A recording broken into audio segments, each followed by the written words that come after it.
नमस्कार बच्चों, स्वागत है। जीवन की अवधारणा अध्याय 5 चल रहा था हमारा। जीवन की उत्पत्ति संबंधी परिकल्पनाओं की चर्चा हमारी शुरू हो चुकी थी। 2 परिकल्पनाओं या 2 मतों की बात हम कर चुके हैं पिछली क्लास में बेटा। सबसे पहली बात थी स्वतः जनन और दूसरा था हमारा कॉस्मोजोइक सिद्धांत। स्वतः जनन, थोड़ा सा रिकैप हो जाए बच्चों।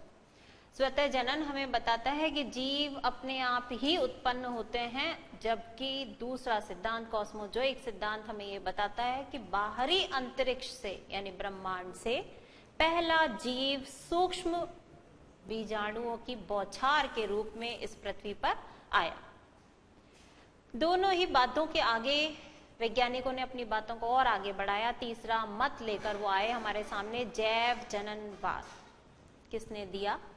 इटली के एक वैज्ञानिक फ्रांसिस्को रेड्डी ने 1668 में यह सिद्धांत हमारे सामने प्रस्तुत किया। इस सिद्धांत को प्रस्तुत करने से उन्होंने हमारे सामने ये बात रखी कि जीव से ही उत्पन्न होता है। ध्यान दीजिए, जीव की उत्पत्ति जीव से ही होती है। ये कहते ही उन्होंने जो पहले से चला आ रहा सिद्धांत था, कौन सा, कि जीव अपने आप ही उत्पन्न हो जाते हैं, ये सिद्धांत क्या साबित हो गया? गलत साबित हो गया।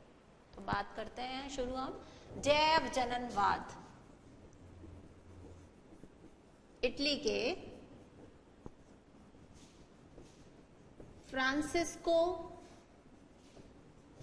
रेड्डी ने 1668 में यह सिद्धांत प्रस्तावित किया।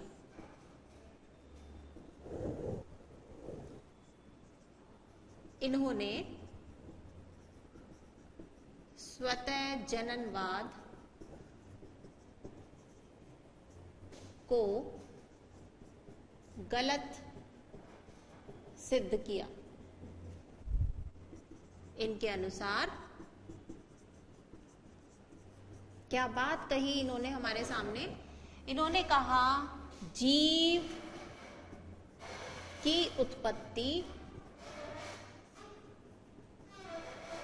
जीव से ही होती है। किसके द्वारा प्रस्तावित हुआ? इटली के फ्रांसिस्को रेड्डी ने 1668 में प्रस्तावित किया जैव जननवाद। इन्होंने स्वतः जननवाद को गलत साबित किया और ये बताया कि जीव की उत्पत्ति अपने आप नहीं होती, वरन जीव से ही जीव की उत्पत्ति होती। इस बात को समझाने के लिए ऐसे ही उन्होंने कह नहीं दिया बच्चों, इसके लिए हमारे सामने एक प्रयोग करके भी अपनी बात को और भारी करा। समझते हैं इस प्रयोग को और सहारा लेते हैं हम एक पीपीटी स्लाइड का। ये रही आपकी स्क्रीन पर आपके सामने।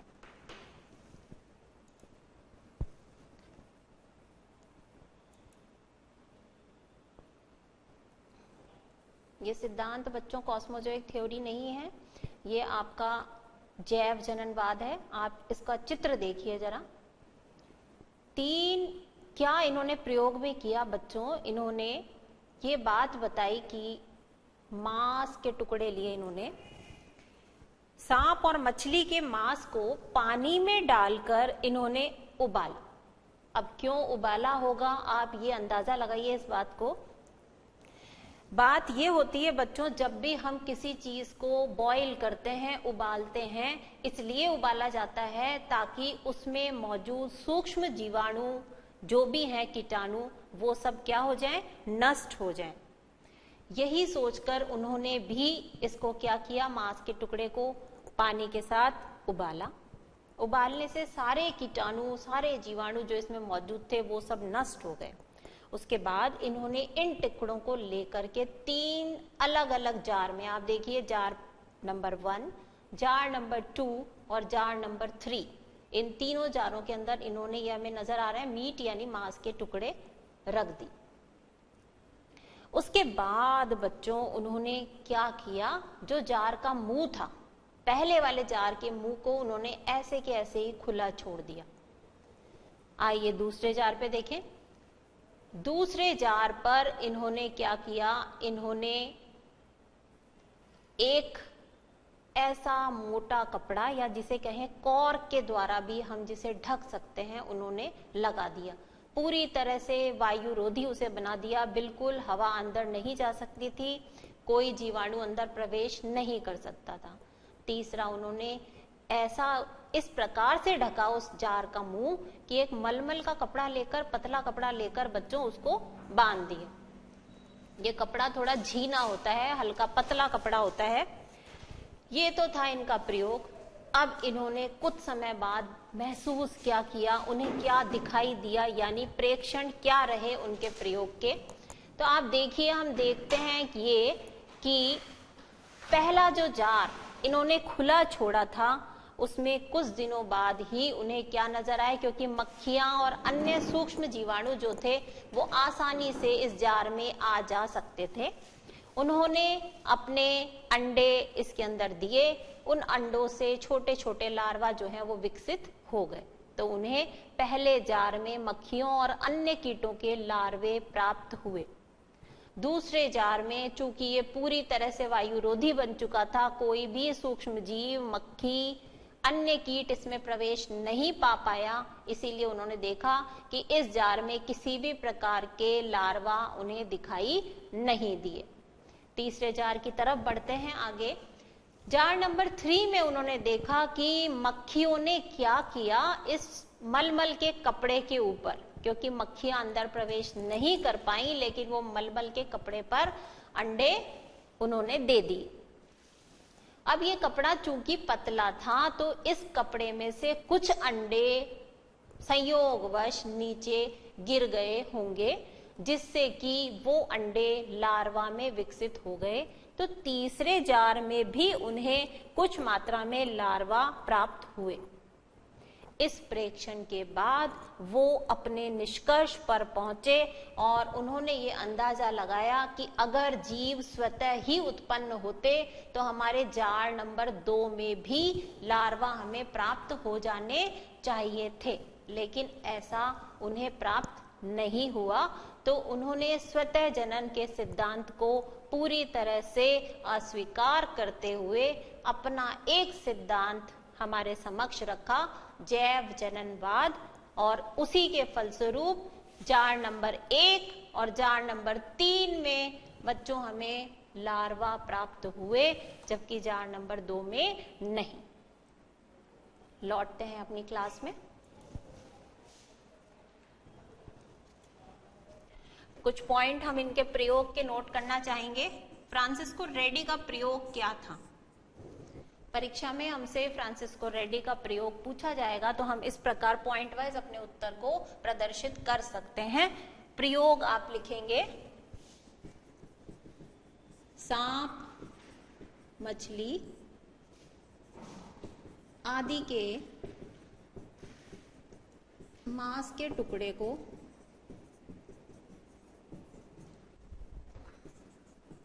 जल के साथ उबाला, फिर 3 अलग अलग जार में उसे डाला,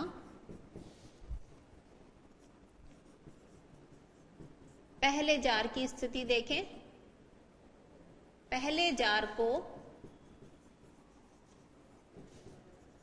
खुला छोड़ा, दूसरे जार के मुंह को रबड़ के कॉर्क से बंद किया और तीसरे जार के मुंह को मलमल के कपड़े से बांधा। ये तो था उनका प्रयोग। सांप, मछली आदि के टुकड़े को, आदि के मांस के टुकड़े को जल के साथ उबाला, 3 अलग अलग जार में उन्हें डाला। पहले जार के मुंह को खुला छोड़ दिया, बिना ढके छोड़ दिया, दूसरे जार के मुंह को कॉर्क से बंद किया और वहीं तीसरे जार के मुंह को उन्होंने मलमल के कपड़े से बांधा। क्या रहे थे उनके प्रेक्षण। प्रेक्षण क्या होता है बच्चों, जब हम कोई काम करते हैं उसके बाद जो चीज हमें दिखाई देती है, जो हमें नजर आती है, प्रेक्षण। प्रयोग के प्रेक्षण क्या रहे।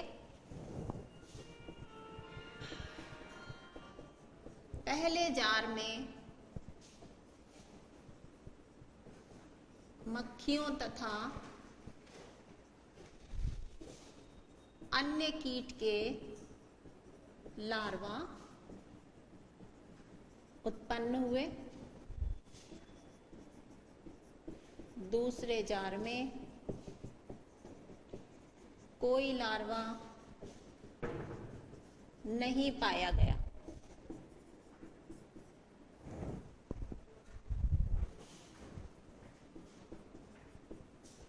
और तीसरे जार की स्थिति क्या रही। तीसरे जार में कुछ अंडे कपड़े में से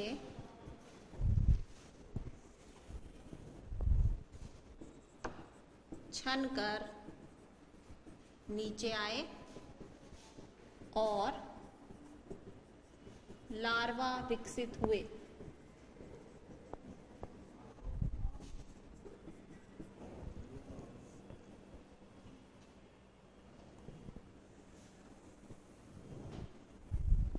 जब उन्हें प्रेक्षण ये मिले कि केवल जार नंबर 1 और जार नंबर 3 में उन्हें लार्वा की प्राप्ति हुई, जबकि जार नंबर 2 में नहीं, तो इस आधार पर बच्चों फिर वो एक निष्कर्ष पर पहुंचे। और निष्कर्ष क्या रहा उनका।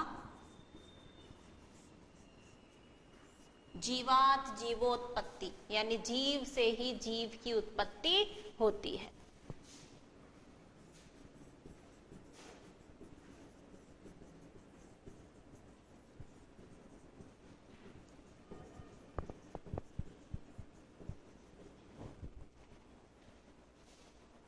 क्योंकि यदि जीव स्वतः ही उत्पन्न होते तो क्या होता, दूसरे जार में भी हमें लार्वा मिलते। नोट कर लें आप, नीचे के कुछ पॉइंट छूट गए हैं, हमने छोड़ दिए हैं। जो लोग बच्चे धीरे लिख पाते हैं उनके लिए ये प्रयोग के पॉइंट हैं। ऊपर आपको प्रेक्षण के पॉइंट मिल रहे हैं और फिर निष्कर्ष।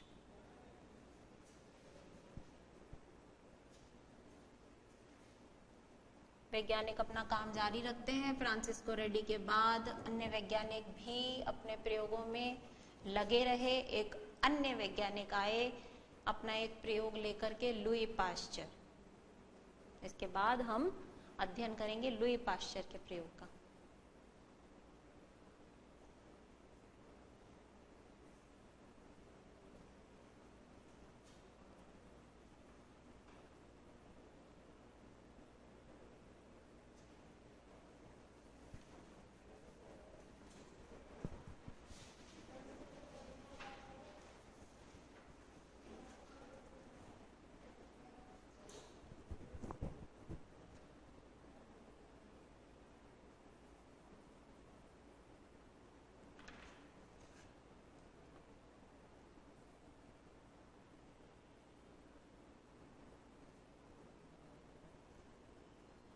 लिख लिया बच्चों।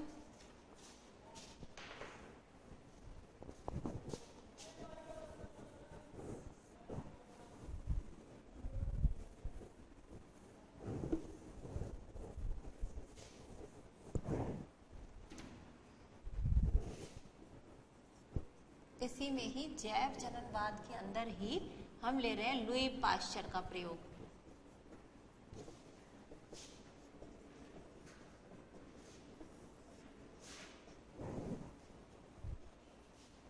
इसको समझने के लिए बच्चों फिर से हम एक पीपीटी का सहारा लेंगे। ये कुछ इस प्रकार से है, थ्योरी ऑफ बायोजेनेसिस। ये वो प्रयोग था जो लुई पाश्चर ने हमारे समक्ष रखा ताकि वो भी स्वतः जननवाद के सिद्धांत को खंडित कर पाए और जीवात जीवोत्पत्ति के सिद्धांत को ही बता पाए। प्रयोग के अंदर बच्चों क्या किया उन्होंने, पहले ये जो फ्लास्क आपको नजर आ रहा है, कुछ ये इस प्रकार का फ्लास्क है, गोल पैंदे का फ्लास्क। इस फ्लास्क के ऊपर इन्होंने एक नली जोड़ी बच्चों, एस आकार की ये नली थी। इस नली के अंदर फिर इस फ्लास्क में इन्होंने क्या किया, एक विलियन लिया। किसका था वो विलियन? शर्करा और यीस्ट का विलियन लिया बच्चों, और इसमें डालकर उसे, नीचे आपको बर्नर नजर आ रहा है, उसकी सहायता से इन्होंने क्या किया, इस विलियन को गर्म किया। गर्म क्यों किया? फिर से कारण वही है, गर्म करने से यीस्ट और शर्करा के विलियन में मौजूद कीटाणु जितने थे, सूक्ष्म जीव जितने थे, वो सब नष्ट हो गए। उबालने के बाद इन्होंने क्या किया, इसको ठंडा होने के लिए, तीसरा जो आपको पद दिख रहा है, उन्होंने इसको ठंडा होने के लिए रख दिया। और बच्चों काफी समय बाद तक भी उन्हें ये जो घोल था, ना तो इसमें से किसी प्रकार की गंध उन्हें महसूस हुई, और ना ही ये जो है इसके अंदर किसी सूक्ष्म जीव की उत्पत्ति उन्हें मिली। लेकिन जब उन्होंने अपने प्रयोग को और आगे बढ़ाया, और अब आगे चौथे पद में उन्होंने क्या किया कि आप देख रहे हैं, इसमें से, इस फ्लास्क में से ये एस आकार वाली जो नली थी उसको उन्होंने हटा दिया। जब ये नली हट गई तो उसके बाद उन्होंने देखा थोड़े समय बाद इसमें सूक्ष्म जीव भी प्रवेश कर गए, और उनके प्रवेश कर जाने से इस घोल के अंदर से गंध भी आने लगी, सड़ने लगा, ये घोल खराब होने लगा। तो समझ में आया आपको? पहले फ्लास्क में इन्होंने यीस्ट और शर्करा का विलयन लिया, एस आकार की नली इसके ऊपर जोड़ करके इस विलयन को गर्म किया और उसे ठंडा होने के लिए रखा। काफी समय बाद तक भी ये घोल सुरक्षित मिला, लेकिन जब इस नली को हटा दिया गया बच्चों, तो ये घोल खराब हो गया। ये था उनका प्रयोग। समय है अब ब्रेक का, बाकी बातें ब्रेक के बाद।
लुई पाश्चर के प्रयोग की हम चर्चा कर रहे थे। प्रयोग हमने देखा, उसके कुछ बिंदु हम नोट कर लेते हैं। एक, कोलपेंदी के फ्लास्क में शर्करा तथा यीस्ट का घोल लेकर फ्लास्क के मुंह पर एस आकार की नली लगाई।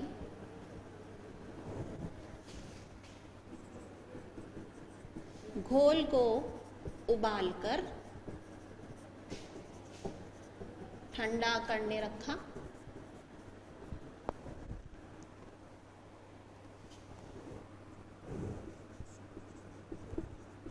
प्रयोग के पद, प्रेक्षण क्या नजर आए उन्हें? घोल काफी समय तक सुरक्षित रहा तथा कोई भी सूक्ष्म जीव उत्पन्न नहीं हुआ। लेकिन एस नली को हटाने पर सूक्ष्म जीव उत्पन्न हुए तथा घोल खराब होने लगा। बता सकते हैं आप इसका कारण कि नली हटने पर सूक्ष्म जीव उसमें कैसे उत्पन्न हो गए? जरा सा दिमाग पर जोर डालिए कि जब हमने फ्लास्क के ऊपर नली लगा रखी थी तब उसमें सूक्ष्म जीव बिल्कुल भी उत्पन्न नहीं हुए, लेकिन जब नली हट गई बच्चों तब उसमें सूक्ष्म जीव उत्पन्न हो गए। देखिए, जब हमने घोल को उबाला था तो जो पहले से मौजूद सूक्ष्म जीव थे बच्चों वो तो सब नष्ट हो चुके थे, लेकिन चूंकि उस नली का आकार कुछ इस प्रकार घुमावदार था तो बाहर वायुमंडल से अन्य सूक्ष्म जीव भी जो है वो सरलता से इसमें अंदर प्रवेश नहीं कर सकते थे, इसलिए वो घोल जो है वो सुरक्षित रहा। लेकिन जब हमने उस एस नली को फ्लास्क के ऊपर से हटा दिया बच्चों, तो अब फ्लास्क जो है वो कुछ इस प्रकार की स्थिति का रह गया जहां बाहर से सूक्ष्म जीव आसानी से उसमें प्रवेश पा गए और यहाँ जो है उनका विकास होने लगा, हमारा घोल खराब होने लगा। तो इस प्रकार वो भी अपने प्रयोग से जिस निष्कर्ष पर पहुंचे वो निष्कर्ष फ्रांसिस्को रेडी के निष्कर्ष के समान ही था और उन्होंने भी निष्कर्ष में यही बात कही, जीव की उत्पत्ति जीव से ही होती है।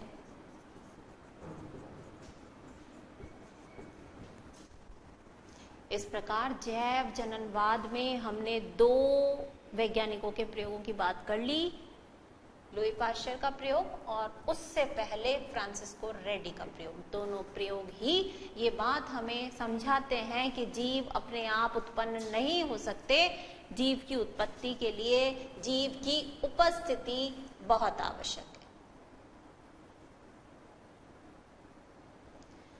आगे एक और सिद्धांत जो पेश किया गया वो था ओपेरिन का सिद्धांत। लास्ट सिद्धांत है बच्चों ये।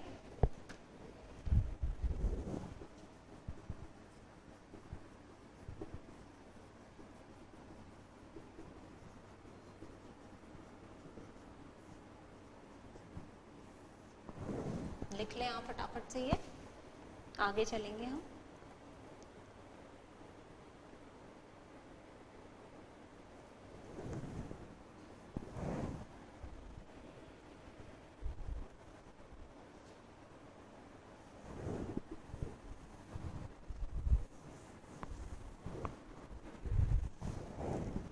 अब ये जो सिद्धांत था बच्चों, रूस के एक प्रसिद्ध जीव रसायनज्ञ, यह सिद्धांत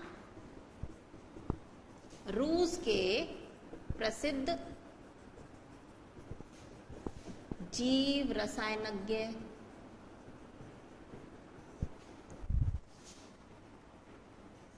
A.I. ऑपेरिन, नाम है A.I. ऑपेरिन, द्वारा सन 1924 में दिया गया।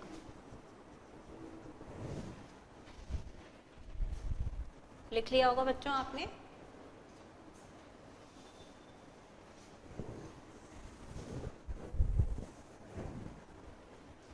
इन्होंने अपने सिद्धांत में ये बात बताई कि काफी समय पहले, यानी जब हमारी आदिकालीन थी पृथ्वी, बहुत पुराने समय में 5-6 अरब साल पहले बच्चों, पृथ्वी पर केवल कुछ पदार्थ मौजूद थे। और वो पदार्थ कौन से थे? कार्बनिक यौगिक मौजूद थे।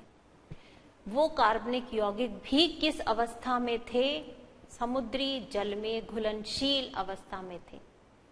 अब इन यौगिकों से, इन सरल यौगिकों से कुछ जटिल यौगिकों का निर्माण हुआ होगा, और उन जटिल यौगिकों के आपस में समुच्चय बनाने से, आपस में और मिलके एक ऐसी संरचना का निर्माण हुआ होगा, एक ऐसी रचना विकसित हुई होगी जिसमें कि जीवन के लक्षण दिखाई दिए होंगे, और यही रचना प्रथम जीव कहलाई होगी। तो इस प्रकार की बात की थी बच्चों A.I. ऑपेरिन ने, जो कि थे रूस के प्रसिद्ध जीव रसायनज्ञ। क्या कहा उन्होंने?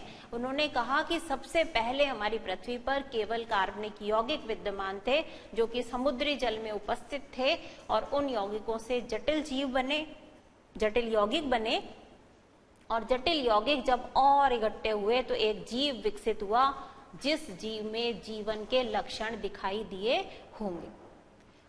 जीवन की उत्पत्ति किस प्रकार हुई पृथ्वी पर, उसको इन्होंने 7 चरणों में बांटा है बच्चों। उन 7 चरणों में से प्रथम चरण का अध्ययन हम करेंगे।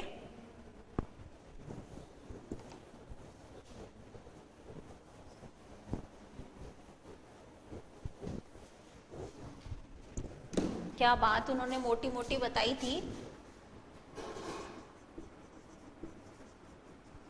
आदिकालीन पृथ्वी क्या विद्यमान थे? कार्बनिक यौगिक।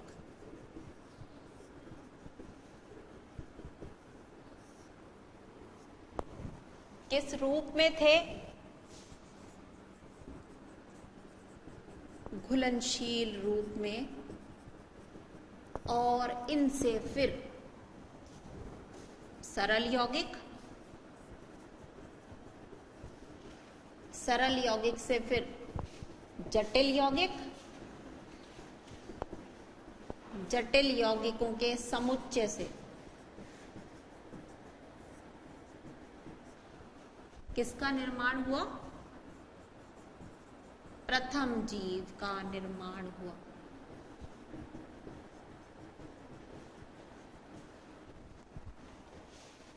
इस प्रकार की बात किन्होंने बताई? ऑपेरिन ने बताई। आदिकालीन पृथ्वी पर कार्बनिक यौगिक समुद्र में घुलनशील रूप में थे, जिन सरल यौगिकों से फिर जटिल यौगिक बने होंगे, जटिल यौगिकों से फिर प्रथम जीव का निर्माण हुआ होगा। और इस पूरी व्यवस्था को वो 7 चरणों में हमें समझाते हैं, 7 चरणों में बांटा गया है। लेते हैं हम आज सबसे पहले प्रथम चरण।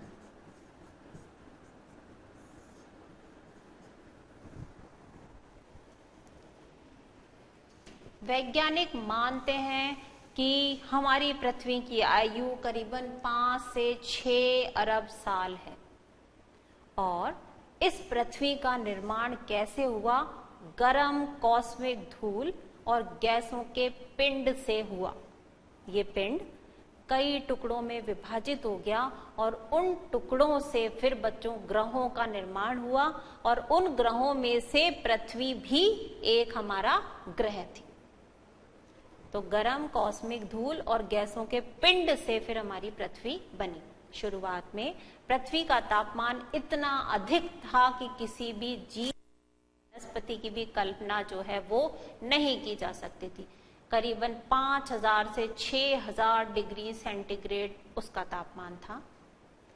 उस समय पृथ्वी पर कार्बन, हाइड्रोजन और ऑक्सीजन जैसे अणु बहुतायत में थे, बहुत ज्यादा मात्रा में थे और आपस में क्रिया करके ये कुछ ऐसे यौगिक बनाते थे जैसे जल, अमोनिया, मीथेन, ऐसे कुछ सरल यौगिकों का निर्माण इन्होंने किया। इन सरल यौगिकों से फिर और जटिल यौगिक विकसित होने लगे। धीरे धीरे समय गुजरता गया, पृथ्वी जो है वो उसका तापमान थोड़ा कम होता चला गया। जैसे जैसे पृथ्वी का तापमान कम हुआ बच्चों, अब जो यौगिक थे वो तरल रूप यानी द्रव रूप और ठोस रूप में आने लगे। बादलों का निर्माण होने लगा। जब बादलों का निर्माण होने लगा तो आवश्यक सी बात है, बादलों से वर्षा होती है। वर्षा के पानी के साथ साथ ये जो अमोनिया है, मीथेन है, ऐसे यौगिक जा जाके पानी के साथ बह बह के समुद्री जल में जाकर एकत्रित होने नदी। नदियां जो थी वो समुद्र में मिलती हैं, तो कुछ खनिज नदियों के माध्यम से किस में जाने लगे? खनिजों से, इन्हीं यौगिकों से फिर जीव का निर्माण हुआ और उसे प्रथम जीव जाना गया। तो इस प्रकार ये पूरी जो व्यवस्था है, पूरी जो बात है बच्चों मिलकर के, वो कहलाई हमारा प्रथम चरण, जीवन की उत्पत्ति का प्रथम चरण। इसके कुछ मुख्य बिंदु हम नोट करेंगे। ऊपर से ले लेते हैं बच्चों, पॉइंट पूरे कवर हो जाएंगे।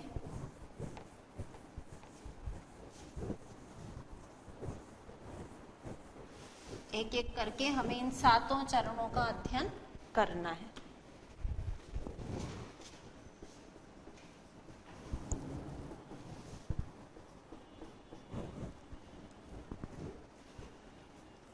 वैज्ञानिकों के अनुसार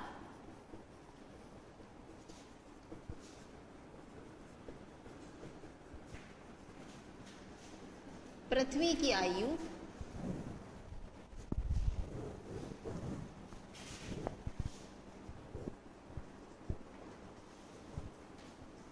5 से 6 अरब साल है।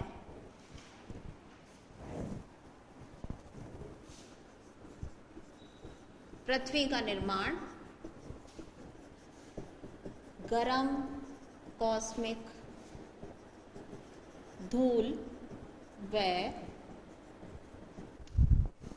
गैसों के पिंड से हुआ। ये पिंड विभाजित होकर ग्रहों का निर्माण करने लगे।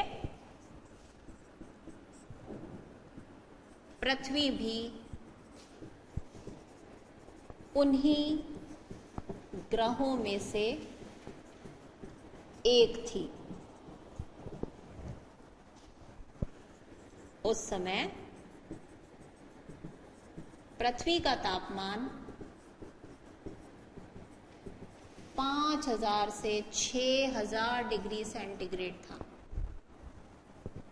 कार्बन, हाइड्रोजन और ऑक्सीजन बहुतायत में थे। उनसे जल, अमोनिया तथा मीथेन का निर्माण हुआ। ताप कम होने पर, जैसे जैसे ताप कम हुआ पृथ्वी का, बादलों का निर्माण हुआ। वर्षा के जल के साथ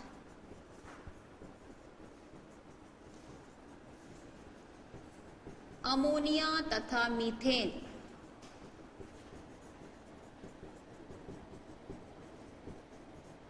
समुद्री जल में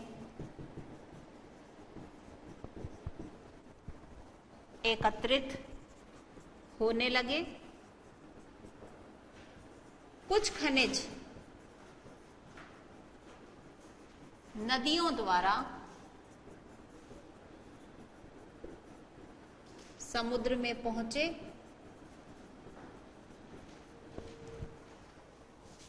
और प्रथम जीव का निर्माण इन्हीं यौगिकों से हुआ। समय समाप्ति की ओर है बच्चों। एक बार फटाफट हम बोलकर भी आपको बता देते हैं। प्रथम चरण के कुछ पद हमने लिखे थे। वैज्ञानिकों के अनुसार पृथ्वी की आयु 5-6 अरब साल है। पृथ्वी का निर्माण गर्म कॉस्मिक धूल व गैसों के पिंड से हुआ। ये पिंड विभाजित होकर ग्रहों का निर्माण करने लगे और पृथ्वी उन्हीं ग्रहों में से एक थी। शुरुआत में तापमान 5000 से 6000 डिग्री सेंटीग्रेड था। उस समय कार्बन, हाइड्रोजन, ऑक्सीजन जैसे तत्व बहुतायत में थे। जल, अमोनिया और मीथेन का निर्माण हुआ। बाद में ताप कम होने पर बादल बनने लगे और वर्षा के जल के साथ अमोनिया, मीथेन जाकर समुद्री जल में एकत्रित होने लगे और कुछ खनिज नदियों के द्वारा समुद्र में पहुंचे और यही समय था जब इन यौगिकों से हमारे प्रथम जीव का निर्माण संभव हो पाए। इसके बाद शेष हैं बच्चों 6 चरण और ऑपेरिन के सिद्धांत में उनकी चर्चा की जाएगी अगली क्लास में। तब तक के लिए नमस्कार।